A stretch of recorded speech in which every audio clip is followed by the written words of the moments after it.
À Infomag ce soir, Unigym nous dévoile ses nouveaux locaux, le dossier de l'école de conduite Claude et attribution à Fortress Cellulose de Tursault.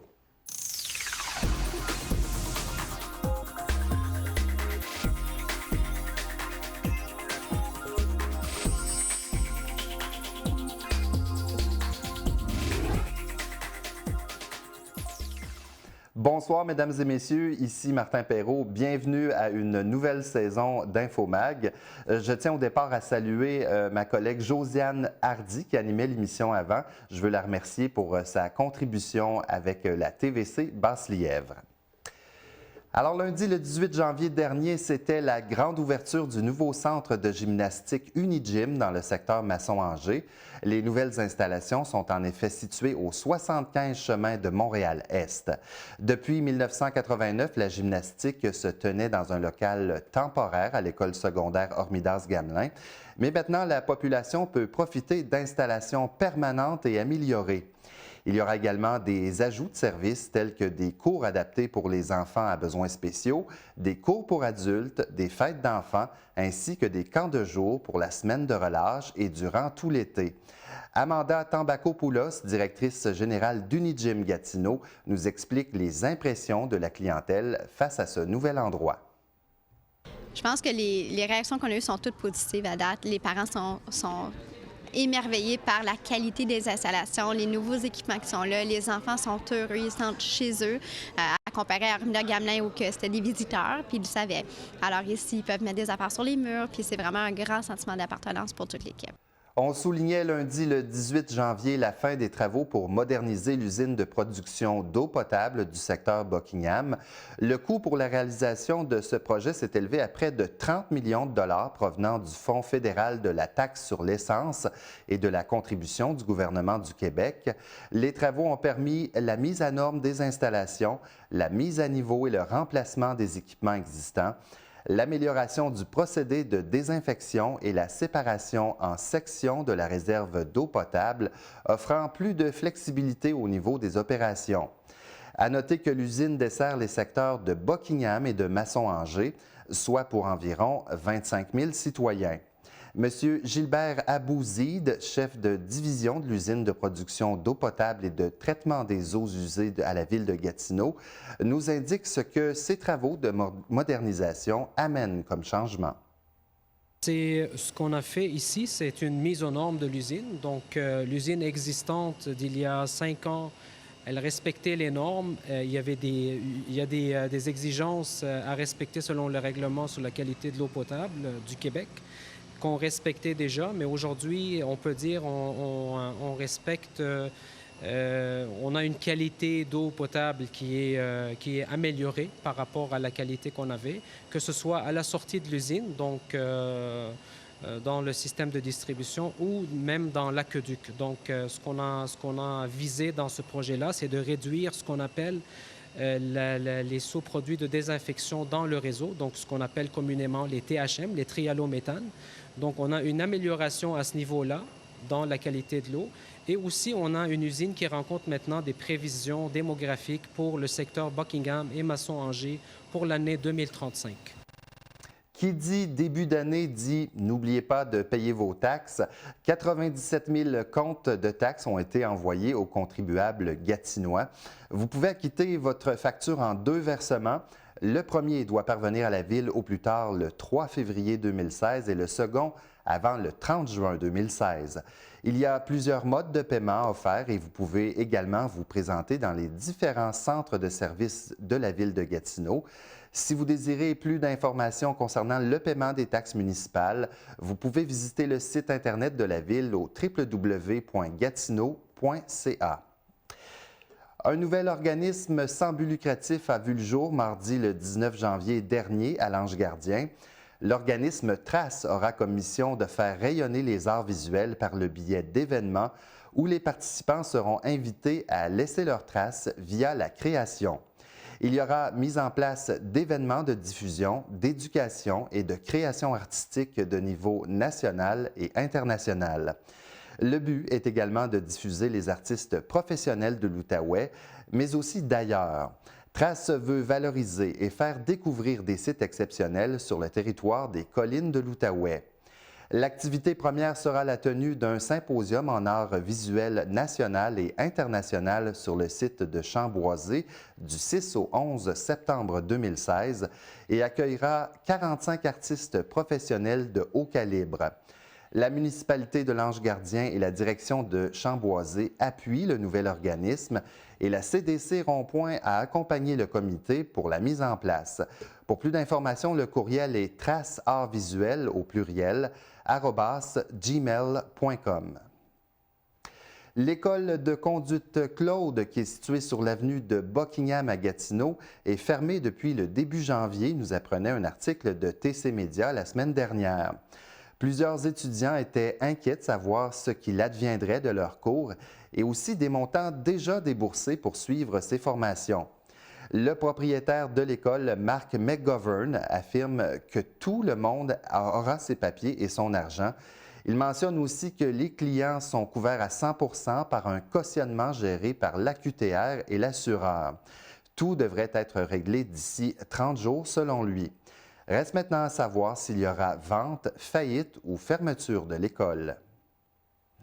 Beau cadeau pour la Fondation de la réussite éducative de la Commission scolaire du Cœur-des-Vallées. En effet, le Club Lion de Buckingham a offert un don de 5 000 $ qui servira à 2 projets spécifiques de la Fondation.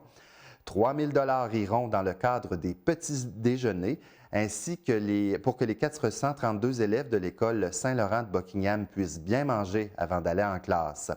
L'autre 2 000 $ servira aux étudiants souffrant d'autisme de l'école Saint-Jean-de-Brébeuf afin de défrayer le transport scolaire jusqu'à la fin de l'année pour fréquenter les classes qu'on dit Snowzolun, les salles blanches et salles noires situées à l'école Saint-Michel.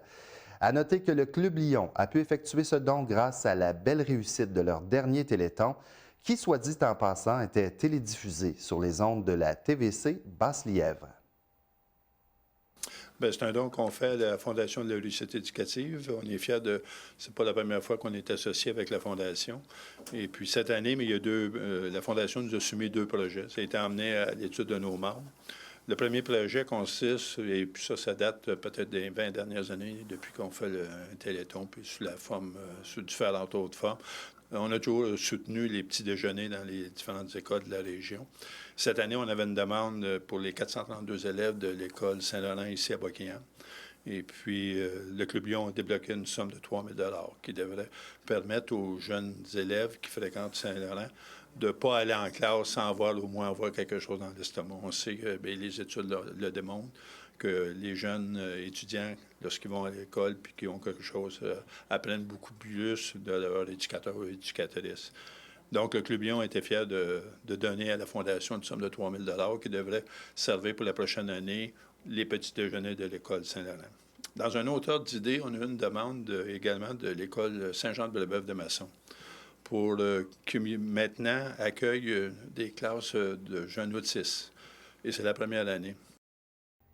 Le bureau de l'Ombudsman à Gatineau a déposé mercredi le 20 janvier dernier un rapport de la Commission sur la délivrance des permis de construction en zone de mouvement de masse. Ce rapport voulait analyser le processus du cheminement de la demande d'un citoyen pour obtenir un permis de construction dans ce genre de zone, la qualité et la véracité des informations et les délais encourus pour le citoyen. En 2011, un couple s'est acheté un terrain au coin Tony et de l'impasse des Cornouillers à Gatineau pour se construire une résidence. En 2012, une nouvelle carte des zones exposées au glissement de terrain montre que le terrain du couple serait considéré à risque. En 2013, le couple demande un permis de construction et c'est à ce moment que le dédale administratif débute. Aujourd'hui, en 2016, le couple ne sait pas encore s'il pourra construire sa résidence. Le rapport du bureau de l'Ombudsman comprend 7 recommandations afin d'aider la ville de Gatineau. Voici un extrait de la conférence de presse. La Commission a noté le nombre impressionnant d'intervenants dans ce dossier. Plus de 10 personnes du service d'urbanisme de la ville de Gatineau, 4 consultants externes, 2 représentants de ministères provinciaux et 4 personnes de l'appareil politique municipal ont été interpellées dans ce dossier. Les informations contradictoires contenues dans les échanges courriels allant de « votre dossier sera réglé », il ne reste que quelques petits détails, à « il faudra s'adresser au ministère pour des avis ». La Commission a noté aussi les nombreuses démarches du citoyen pour assurer le suivi de son dossier. Une question importante reliée à la responsabilité des coûts d'entretien des tranchées drainantes, solution qui était préconisée dans la résolution, n'a pas été soulevée lors de l'adoption de la résolution de décembre 2013. Et elle aurait dû l'être parce que c'était une question très importante et que ce facteur a été déterminant dans l'enlisement du dossier. Cette question non répondue, au départ, a d'ailleurs ouvert la porte à un éventail de solutions et de démarches impliquant chacune des délais, des expertises, des contre-expertises, ainsi que des coûts et des attentes non justifiées. La Ville de Gatineau analysera le rapport de la Commission et a déjà mis en place certaines des recommandations. Le rapport complet est disponible au www.ombudsmangatineau.ca. Bonne nouvelle pour Fortress Cellulose spécialisée de Tursault. Jeudi le 21 janvier, ils ont reçu une attribution de 251 700 $.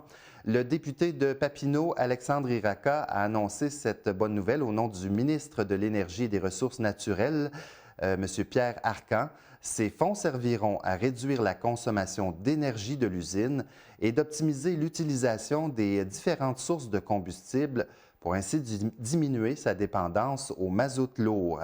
Il y aura de plus un responsable de la gestion de l'énergie pour le site et des formations pour les employés.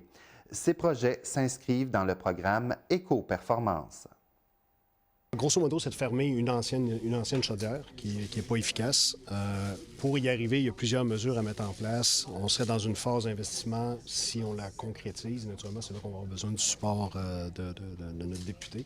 Mais on parle d'une phase d'investissement qui serait aux alentours d'une dizaine de millions pour le site ici et qui serait un engagement sur 10 ans de l'entreprise. Donc, ça serait vraiment très significatif en termes d'investissement. C'est une chaudière qui utilise du mazout lourd. Donc, dans les mesures qui ont été identifiées à travers les études, on a réussi à trouver comment diminuer la consommation de mazout lourd qui nous permet d'arrêter complètement cette chaudière-là. Donc, si on arrête cette chaudière-là, c'est 11 000 tonnes par année de gaz à effet de serre qu'on débarque.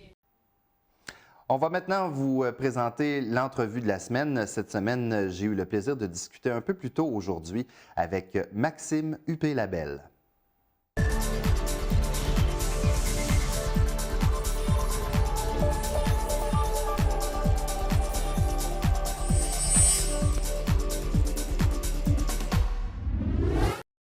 On passe maintenant à l'entrevue de la semaine. Notre premier invité pour 2016, Maxime Huppé-Labelle. Bonsoir, Maxime. Bonsoir, Martin. Alors, Maxime, tu as été commissaire scolaire pour la commission scolaire au Cœur des Vallées. Tu t'es présenté aussi au Parti conservateur aux dernières élections fédérales. Exactement. Donc, toi, tu as un intérêt quand même marqué pour la politique et ça fait longtemps. Oui, en fait, depuis le référendum de 1995, j'avais 6 ans à cette époque-là. Je suivais la politique tous les soirs, puis je pense que j'ai jamais lâché depuis ce temps-là, que ce soit au primaire, au secondaire, au cégep, à l'université. Et puis récemment, je me sentais prêt là, à essayer de pouvoir représenter les gens puis de faire avancer les idées là, auxquelles je crois. Là. À l'université, tu as étudié aussi là-dedans en politique? Oui, en sciences politiques puis en administration publique. Donc, c'est ce qui m'a amené incidemment à travailler dans la fonction publique du gouvernement du Canada là, comme fonctionnaire. Aux dernières élections fédérales, tu t'es présenté. Oui. C'est un beau gros défi. Oui. Tu évaluais à combien tes chances de pouvoir remporter à ce moment-là? Est-ce que tu étais confiant? Bien, je vous dirais qu'en politique, surtout quand on se présente sous la bannière d'un parti comme ça, dans une élection générale, il faut être prêt à perdre, il faut être prêt à gagner. Moi, j'étais prêt à perdre, j'étais prêt à gagner. Je suis allé avec mes convictions, puis je savais que peu importe si on gagne ou perd, il y avait quelque chose qui s'emmenait après ça. Puis ce qui fait en sorte que je suis quand même totalement satisfait de la campagne qu'on a menée. On était présents, que ce soit dans les médias, sur le terrain. On a rencontré beaucoup de gens. on a été capable de véhiculer nos idées. Malheureusement, les jeunes du comté d'Argenteuil-la-Petite-Nation n'ont pas choisi l'option conservatrice. Est-ce qu'ils n'ont pas choisi l'option conservatrice ou ils n'ont pas choisi Maxime Peu-Labelle? Bon, ça, l'avenir va nous le dire. Moi, je pense qu'ils n'ont pas choisi l'option conservatrice. Puis ça va être au parti à se reconstruire justement avec la course au leadership pour présenter quelque chose qui représente peut-être plus les Canadiens là, de 2016. Le jour même des élections, oui. Alors quand l'émission spéciale le soir a commencé, quand on commençait à dévoiler les résultats, est-ce que tu croyais, est-ce que tu pensais que tu avais des chances? Comment tu voyais ça? Est-ce que tu disais, me semble que je feel que oui, je vais gagner? Non, mais je pense que ce soit au Parti néo-démocrate ou les conservateurs ou le Bloc, je pense que c'était clair dans tous les partis que c'était les libéraux qui étaient pour gagner sur l'échelle nationale. Donc, dans notre comté, à la journée du vote, là, on doutait entre le NPD et les libéraux, là, mais non, c'est sûr qu'on est réaliste. On fait des sondages, on fait du porte-à-porte, on fait des appels, on a le feedback du terrain. Mais non, c'est ça. Quand ça a débuté 3 mois avant ce temps-là, donc 3 mois avant, tout était encore possible. Hein? Donc, c'est pour ça que j'ai fait ce choix-là. Puis même s'il n'y avait eu aucune chance, comme on a dit, aucune chance de gagner, je pense qu'il fallait quelqu'un pour Argenteuil-la-Petite-Nation qui soit de qualité pour représenter les idées conservatrices. Puis je pense que j'ai été cette personne-là. Avec toute l'énergie, justement, investie pour se préparer pour les élections, puis tout ça, quand le résultat tombe et qu'on a perdu, combien de déçus tu as été? Bien, comme je dis, moi, j'étais prêt à gagner ou perdre. Donc, déçu, c'est sûr on aurait toujours aimé mieux gagner, mais les choses continuent, puis les idées continuent à avancer, puis il faut continuer à travailler fort avec le Parti conservateur ou que ce soit ailleurs pour faire avancer les idées de liberté, que ce soit économique ou sociale. Qu'est-ce que tu as l'intention de faire maintenant côté politique? C'est quoi tes ambitions? Bon, c'est sûr qu'il y a une course à la chefferie du Parti conservateur qui s'en vient incessamment, là, comme on a annoncé récemment que la date de l'élection va être en mai 2017. Donc, les différents candidats commencent à s'organiser. Moi, j'ai déjà identifié un des candidats que je nommerai pas aujourd'hui, mais avec qui j'ai beaucoup d'affinités. Et puis, on travaille à voir là, comment on va pouvoir faire en sorte qu'il soit porté au pouvoir. Vous avez été commissaire scolaire à la commission scolaire au Cœur des Vallées et vous avez quitté. Oui. Est-ce que vous pouvez nous expliquer pourquoi? C'est un mélange de plusieurs facteurs, mais je vous dirais qu'il y avait un certain ras-le-bol un peu de ce qui se passe au niveau de l'éducation au Québec, que ce soit l'austérité libérale ou les réactions syndicalistes, qu'il fallait juste protéger les jobs des enseignants. Les deux côtés ne m'intéressent pas. Puis ensuite, le fait qu'on annonce que bientôt on va supprimer les postes de commissaires puis abolir les commissions scolaires pour les remplacer par d'autres organes que j'affectionne pas plus que nécessairement les commissions scolaires. Donc, il y a beaucoup de changements qui s'en venaient auxquels je pouvais honnêtement pas contribuer, de parce que mes idées ne rentrent pas dans ce cadre-là, premièrement. Puis deuxièmement, parce que j'ai des engagements aussi professionnels, familiaux, qui sont récemment arrivés dans le portrait, puis je devais faire des choix. Puis je pense que c'était le meilleur choix que j'ai fait pour moi, mais aussi pour tout le monde. Je veux parler un petit peu de votre caractère. Vous avez un caractère assez fonceur, assez bouillant. Je pense à 2 événements en particulier. Une réunion de la commission scolaire où vous avez filmé vous-même des manifestants, mais en pleine réunion. Je pense aussi à un jeune étudiant du primaire qui avait fait une intervention pendant une réunion. Et vous, après ça, vous aviez approché les médias pour dénoncer un peu qu'un enfant... qu'on utilise la parole d'un enfant à des fins de propagande syndicale. Alors, vous êtes toujours quelqu'un qui est quand même assez fonceur, vous n'avez pas peur de le faire non plus. Non, exactement. Puis je pense que c'est, peu importe de quel côté on est, qu'on soit plus à gauche, plus à droite, quoi que ce soit, je pense que c'est tout le temps une qualité qu'il faut chercher, surtout chez les jeunes. Il ne faut pas avoir peur de s'exprimer sur la place publique et de dire tout ce qu'on pense. Il y a trop de gens qui embarquent dans la cassette, que ce soit au niveau politique ou dans les médias ou quoi que ce soit. Puis je pense qu'il faut être capable de dire certaines choses, des fois qui ne plaisent pas à la population, des fois qui choquent la population, mais si on les croit puis on pense que c'est la bonne chose, puis c'est dans cette direction-là qu'il faut s'en aller, il faut être capable de mettre nos idées sur la place publique, mais surtout de ne pas recevoir de représailles pour s'être exprimé.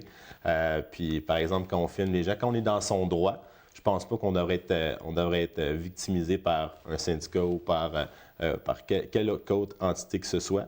Je pense que c'est un peu ça le cas au Québec. Si on s'exprime plus haut que les autres, on sait prendre sa place sur la place publique, puis qu'on ne fit pas dans le cadre, bien souvent on se fait rabaisser par différents organismes, que ce soit les syndicats ou d'autres partis politiques. Puis je pense que c'est très dommageable ça pour la démocratie.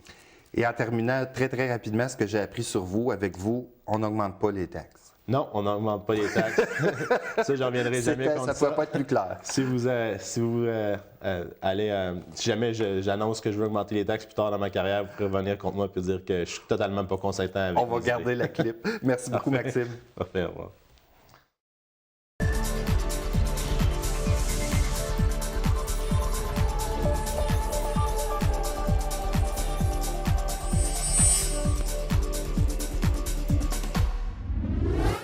Et pour notre première chronique sport de 2016, François Croteau est de retour avec nous cette année. Bonsoir François. Bonsoir Martin.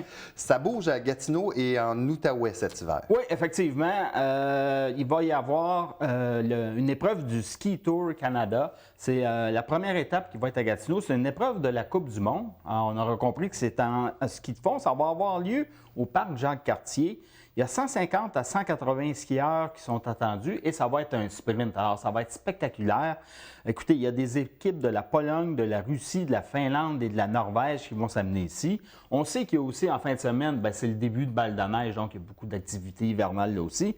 On a aussi la Gatineau-Lopette qui va avoir lieu du 26... Le ski, ça, hein? Oui, c'est toujours en ski de fond.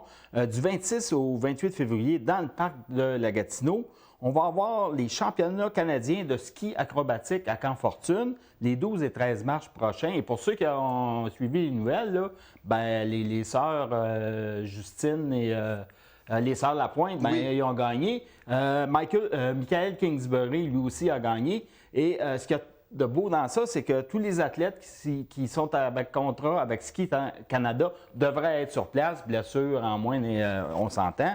Et puis, en mars, il y a le tournoi Futures à la Sportec qui revient pour la 9e édition. Et il ne faut pas oublier que du côté d'Ottawa, il y a le Brier, le championnat canadien de curling, qui va se tenir du 13 au 15 mars prochain à la Place Tédé. Donc, c'est un hiver bien rempli et on déborde même sur le printemps avec ça. Et du côté du hockey, vous voulez nous parler des Flames? Oui, on sait que les Flames ont terminé la première moitié du calendrier sur une note un peu moins positive. Il y a eu quelques changements apportés pendant la période des fêtes. On est allé justement chercher un natif de Buckingham, c'est-à-dire William Blackburn, qui évoluait avec Valleyfield, on l'a rapatrié ici. Et on a quand même mis sous contrat, via un échange, 2 Américains originaires du Minnesota, de Rosemount, qui s'alignaient avec Saint-Jérôme. Il s'agit de Lucas Hetke et de Max Stevens. Ce sont 2 défenseurs. Malheureusement, les résultats demeurent les mêmes. Ils n'ont pas gagné encore en 5 sorties en 2016. Mais quand même, l'équipe continue à performer, donc c'est à suivre. Et je voudrais y aller rapidement. Il y a une activité de financement qui va avoir lieu le 6 février prochain au profit justement des Flames. Ça se tient au centre communautaire ici à Buckingham. C'est une soirée rhum et chocolat avec un souper spaghetti. Et il y a une soirée dansante qui va suivre ça, animée avec le chanteur Jeffrey Lemieux. Donc, et on remet aussi à toutes les personnes présentes un billet pour le match du 10 février prochain. Le coût est de 55 $.